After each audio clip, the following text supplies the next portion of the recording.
Hello friends, welcome back to E education. I am Akanksha और आज मैं आप सभी को class 7 geography chapter number 7 human environment settlement transportation and communication पढ़ाऊंगी।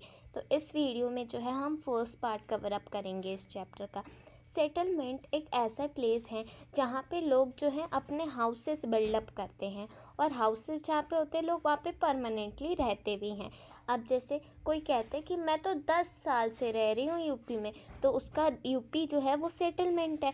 इसी तरह से आप डू यू नो का कॉर्नर देख लीजिए, फिर मैं आपको बताऊंगी सेटलमेंट्स के बारे में। The place where a building और a settlement develops is called a site. The natural condition for selection of an ideal site are favourable climate, availability of water, suitable land and fertile soil. आपने कभी notice किया है क्या लोग desert में ज़्यादा रहते हैं? मैं आपको दो कंडीशन देती हूँ, जम्मू कश्मीर में लोग ज़्यादा रहते हैं या फिर दिल्ली में? बताइए। Yes, you are right, Delhi में। क्यों? दिल्ली में वाटर की अवेलेबिलिटी है, फेवरेबल क्लाइमेट भी होता है और उनको लैंड फ्लैट्स वगैरह भी मिल जाते हैं और फर्टाइल सॉइल जो है ये भी मिल सकती है दिल्ली में। नेक्स्टली जो आपको पता है जम्मू कश्मीर में लोग नहीं रहते क्योंकि वहाँ पे फेवरेबल क्लाइमेट नहीं होता है। आप जो है आपको ये समझ में आ गया, साइट एक ऐसी प्लेस होती है जहाँ पे लोगों का डेवलपमेंट होता है, सेटलमेंट्स का। जहाँ पे बहुत सारे सेटलमेंट होते हैं उसे साइट बोलते हैं। एक तरह से कहे तो दिल्ली भी एक साइट है क्योंकि यहाँ पे बहुत डेवलपमेंट भी है। सेटलमेंट्स कैन बी परमानेंट और टेम्प्ररी। सेटलमेंट्स जो हैं ये परमानेंट भी हो सकते हैं और टेम्प्ररी भी। नेक्स्टली जो आप सभी को पता है परमानेंट सेटलमेंट्स जहाँ पे घर बन चुके हैं। नेक्स्टली आपको मैं बता दूँ दूसरी बात कि इस परमानेंट सेटलमेंट के लिए लोग घर अपना डेवलप करवा चुके होते हैं। जैसे उसने कहा कि मैं तो 10 साल से यूपी में रह रही हूँ, यानी वो उसका परमानेंट सेटलमेंट है। और टेम्प्ररी सेटलमेंट जहाँ पे लोगों का चेंज होता रहता है, कभी यूपी में रह रहे हैं, कभी दिल्ली जा रहे हैं, कभी बिहार चले गए, कभी वहाँ बाहर चले गए राजस्थान में। तो इस तरह से चेंज होता रहता है। जो आर्मी ऑफिसर्स या नेवी ऑफिसर्स होते हैं ना, उनका भी ये चेंज होता रहता है, तो इनका टेम्प्ररी सेटलमेंट होता है। और परमानेंट उनका होता है जो बहुत सालों से वहीं रह रहे होते हैं। अब मैं आपको बात बताती हूँ कि सेटलमेंट की ज़रूरत ही क्यों पड़ी। लोग तो पहले केव्स में रह लेते थे, ट्रीज़ पे रह लेते थे, हर जगह रह सकते थे। तो ये ज़रूरत जो है ट्रेडर्स वगैरह जो है इन सभी को, जो मैन्युफैक्चरिंग ह्यूमन, अब जो है मैं आपको बताती हूँ क्यों। क्योंकि जो फार्मर्स हैं उन्हें अपना क्रॉप जहाँ उन्होंने ग्रो किया वहीं पे रहना होता था, तो उसके लिए जो है वो लोग वहाँ पे अपना घर भी बनवा सकते थे। क्योंकि अब उन्हें वहीं पे रहना है, वहीं पे अपनी क्रॉप्स की देखभाल करनी है, तो उनके लिए एक परमानेंट सेटलमेंट चाहिए। उनका टेम्पररी तो है नहीं, तो इसलिए उन्होंने घर बनाने की सोची। आपको पता है रिवर्स के पास क्यों बनते थे? क्योंकि जैसे आपने सुना ना, Indus valley civilisation, Tigris valley civilisation, Nile civilisation, तो ये सारे सिविलाइजेशंस पता है क्यों बनी? क्योंकि रिवर्स के पास एक तो पानी भी मिल रहा था, सूटेबल क्लाइमेट भी था, सूटेबल और फर्टाइल लैंड भी थी, इसीलिए। तो नेक्स्टली जो है आपको मैंने परमानेंट और टेम्पररी सेटलमेंट्स बता दिया है। The people living in deep forest, hot and cold desert, इनका टेम्पररी सेटलमेंट होता है। They practise hunting, gathering, shifting, cultivation and transformation. Nextly जो है ये लोग जो टेम्पररी सेटलमेंट में होते हैं जो है टेम्पररी हाउसेस में रहते हैं, कोई कोल्ड डेजर्ट में, कोई हॉट डेजर्ट में। क्यों? क्योंकि कोल्ड एंड हॉट डेजर्ट में जो है ना, इन्हें फेवरेबल क्लाइमेट नहीं मिलता, तो कभी वहाँ पे रह लिया, कुछ चीज़ें वहाँ पे थोड़ा जॉब कर लिया, बाद में जो है फर्दर आगे कहीं और चले गए। Okay guys. और परमानेंट सेटलमेंट में जहाँ पे लोग परमानेंटली रह रहे हैं। Okay, now you have understood this. आपको मैंने पॉइंट करके भी थोड़ा सेटलमेंट का दिखा दिया है। अब जो आप नेक्स्ट पेज पे आ चुके हैं, इसमें मैरीज बर्थडे के बारे में दिखा रहा है, birthday party. She and her friends were waiting for Gurpreet to arrive. Gurpreet के लिए वो रुक हुए थे कि गुरप्रीत आ जाए तो हम लोग जो है अपनी पार्टी को शुरू करें और अच्छे से करें। पर गुरप्रीत जो है वो जब आते तो बोलते कि इतना ट्रैफिक था, इतना ट्रैफिक था, मैं तुम लोगों को क्या ही बताऊं, इतना ज़्यादा ट्रैफिक होते। तो एक गांव का आया हुआ लड़का बोलते तो लोग यहाँ पे रहते क्यों हैं और यहाँ पे लोग रोज़ रोज़ क्यों आ रहे? तो उनके पापा बोलते, मैरी के पापा, कि हाँ यहाँ पे लोग अच्छी मेडिकल फैसिलिटी, अच्छी एजुकेशन के लिए यहाँ आ रहे हैं, वरना लोगों को इधर पे आने का कोई मतलब ही नहीं बनता इसके सिवाय। और जो है फिर कहते यहाँ पे तो रोज़ इतना पोल्यूशन होता है, क्यों?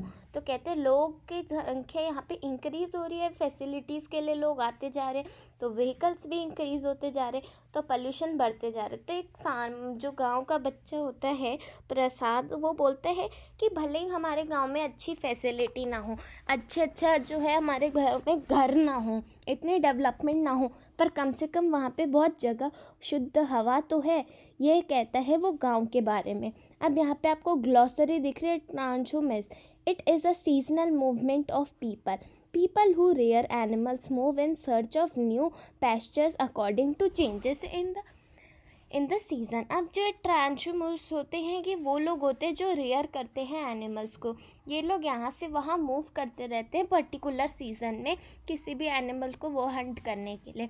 फ्रॉम द अबव कन्वर्सेशन हमें जो ये मैरीज बर्थडे का था उससे ये पता चला कि जो सिटीज़ होते हैं यहाँ पे लोग क्यों आ रहे हैं और यहाँ पे पोल्यूशन कैसे बढ़ रहा है। ओके, नेक्स्टली जो है the rural and urban settlements. अब दो सेटलमेंट सॉल्व होती है, रूरल एंड अर्बन। अर्बन का मतलब क्या होता है आप सभी को पता है? अर्बन का मतलब क्या? यस, अर्बन का मतलब सिटीज़ और रूरल का मतलब विलेज। ओके, तो अब अर्बन सेटलमेंट्स में जो लोग होते हैं ना, उनसे पहले हम रूरल सेटलमेंट्स का पढ़ लेते हैं। यहाँ पे लोग एग्रीकल्चर की एक्टिविटी करते हैं, फिशिंग करते हैं, फॉरेस्ट्री करते हैं, craft works, trading etcetera. Rural settlement can be compact और स्कैटर्ड। कॉम्पैक्ट का मतलब यह तो गांव जो होते हैं ना, जैसे एक के बाद घर पे घर, घर के पे घर, इस तरह से, या फिर जो है ना बहुत दूर दूर घर। और ये माउंटेन एरिया में आपको एक इसका अच्छा एग्जाम्पल मिल सकता है। A compact settlement is closely built area of dwelling wherever flat land is available. Okay, जो आपको ये समझ में ही आ गया होगा। In rural areas people build houses to suitable their climate.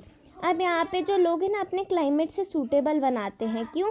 ताकि जो है ना उनका घर जो है वो सेफ भी रहे और सिक्योर भी। ओके, तो आप देख सकते हैं हैवी रेनफॉल वगैरह में अपने रूफ्स को स्ट्रॉन्ग रखते हैं और टिल्टेड रखते हैं ताकि पानी डायरेक्ट नीचे गिर जाए। Places where water accumulates in the rainy season, the houses are constructed on raised platforms or on sleds. Okay, the thick mud-walled houses with thatched roofs are very common in areas of hot climate. Hot climate में ट्रैच्ड roofs वाले जो houses हैं ना बहुत common है। Local materials like stone, mud, clay, straw are used for constructing house in rural areas. तो इन सब मटेरियल से जो है ना इतना स्ट्रॉन्ग हाउस नहीं बनता, बट फिर भी रूरल एरियाज़ के हाउस जो होते हैं वो मेनली इन्हीं चीज़ों के बनते हैं। टाउन्स जो होते हैं ये स्मॉल अर्बन सेटलमेंट्स होते हैं और सिटीज़ जो होती है ये लार्ज अर्बन सेटलमेंट्स होते हैं। In urban areas, the people are engaged in manufacturing, trading and services. Name some of the villages, towns and cities of your state. आपको अपने स्टेट के जो है कुछ सिटीज़, टाउन्स वगैरह बताने हैं। नेक्स्टली जो आप जानते हैं अर्बन एरिया में लोग हमेशा जॉब में लगे होते हैं। कोई यहाँ से वहाँ ट्रेडिंग कर रहा होता है, कोई मैन्युफैक्चरिंग कर रहा होता है, कोई कुछ कर रहा होता है। आपका जो क्वेश्चन है आपको साफ सीधा दिख रहा होगा। Where do you find dwelling made of ice? आपको ये फ़ोटो दिख रही है इग्लू की? तो ये जो इग्लू की फ़ोटो दिए हुए ना आपको जो है ना बताने कि ये कौन से एरियाज़ में मिलती है, और मैंने आपको नाम तो बता ही दिया इग्लू। आपका काम है बताना कौन से रीज़न में मिलती है। अगर आपको नहीं पता कौन से रीज़न में मिलती है तो आप हमारी क्लास 7 साइंस का चैप्टर नंबर 7 की वीडियो देखिए, उससे आपको पता चल जाएगा कौन से रीज़न में मिलती है। Transport is the means by which people और गुड्स मूव्ड। अब ट्रांसपोर्ट वो एरिया होती है जहाँ से जो है गुड्स और पीपल मूव करते हैं। In early days it took a great deal of time to travel long distance. पहले लोगों जो चलते जाते थे और उसमें बहुत टाइम लगता था। मतलब लोग अब अपनी स्पीड से जाएंगे तो उन्हें बहुत ज़्यादा टाइम लगता है, और वहीं एरोप्लेन में बैठो यहाँ से आप 6 घंटे में पहुँच जाओगे। 6 to 8 आवर्स में जो आप इंडिया से यूरोप पहुँच जाते हो। सोच सकते हो कितनी तेज़ स्पीड है। वहीं अगर आप पैदल जाओ तो आपको सालों भी लग सकते हैं और उससे भी ज़्यादा टाइम। तो ट्रांसपोर्टेशन ने जो है एक तो फर्स्ट एडवांटेज, हम इससे आसानी से यहाँ से वहाँ जा सकते हैं। सेकंड एडवांटेज, ये हमारा टाइम जो है वेस्टिंग्स कम करता है और इससे हम जल्दी पहुँच भी सकते हैं। Okay, Andes mountains of South America use llamas को यूज़ किया जाता है एंडस माउंटेन्स में, और याक्स को यूज़ किया जाता है तिब्बत में। आप सभी को पता है ये इन लोग के बारे में। अब जो है there are 4 main means of transport which are roadways, railways, waterways and airways. Next video में हम वाटरवेज, रेलवेज, एयरवेज के बारे में पढ़ेंगे और हमारा चैप्टर कंप्लीट हो जाएगा। कोई डाउट है तो हमसे पूछिए। हमारी वीडियो को लाइक करिए और चैनल को सब्सक्राइब करना